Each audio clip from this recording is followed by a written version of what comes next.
Generally ఏంటంటే film స్టార్స్కి బోలెడంత మంది ఫ్యాన్స్ ఉంటారు, స్పోర్ట్స్ స్టార్స్కి బోలెడంత మంది ఫ్యాన్స్ ఉంటారు. కానీ అసలు మా మల్లారెడ్డి గారి ఫ్యాన్స్ ఉంటారు, అది వేరే లెవెల్ ఫ్యాన్స్ అబ్బా. అసలు ఆయన చెప్పేటువంటి స్పీచెస్, మాటలు ఎంత మందికి ఇన్స్పిరేషన్ తెలుసా?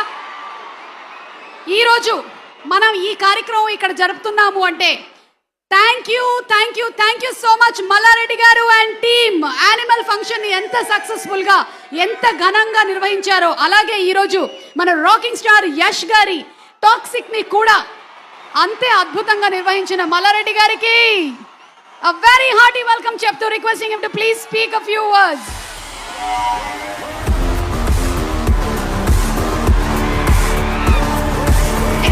Yay! మల్లారెడ్డి గారికి ఒక నమస్కారం. ఈరోజు మన యూనివర్సిటీకి ఎవరు వచ్చారు? మన యస్ యస్ యస్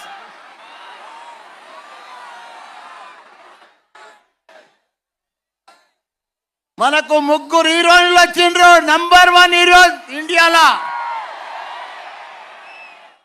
ఈరోజు టాక్సీ సినిమా మన గ్రౌండ్ లో జరగడం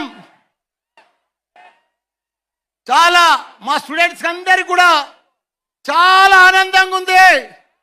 ఎందుకంటే ఎక్కడో వాళ్ళు టీవీలల్లో అక్కడక్కడ చూసేది, ఇలా మా వెంకటన్న గారు డైరెక్ట్ అందరినీ కూడా మా స్టూడెంట్కి అందరికి కూడా చూపించేసిండు. అన్న థ్యాంక్ యూ వెంకటన్న గారు, థ్యాంక్ యూ వెంకటన్న. అదే మాదిరిగా మా దిల్ రాజు అన్న కూడా ఎప్పుడు దిల్ బడా హై, దిల్ వాలా హై, దిల్ కులా హై.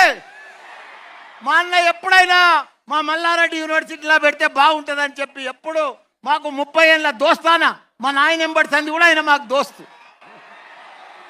అదే మాదిరిగా వచ్చిన ఆడియన్స్కో, ఫోటోగ్రాఫర్స్కో, ముఖ్యంగా మా స్టూడెంట్స్కు బంగారం అసుటి మా స్టూడెంట్స్, మా జంజీ మా జంజీ మా జంజీ మా జంజీ మా జంజీ. నాకు వెంకటన్న గారు నాకు భయమైంది స్టార్టింగ్లో. ఆ క్రౌడ్ చూసి నాకు నిజంగా భయమైంది. క్యాన్సిల్ అని చెప్పేసిన, నాతోని కాలే వెంకటన్న, నాతోని కాలే మా కంట్రోల్. కానీ మా బంగారం, మా ఆనిముత్యాలు, మా డైమండ్స్, మా అబ్బాయిలు అమ్మాయిలు పర్ఫెక్ట్ గా డిసిప్లిన్ గా, మల్లారెడ్డి అంటే డిసిప్లిన్, డిసిప్లిన్ అంటే మల్లారెడ్డి.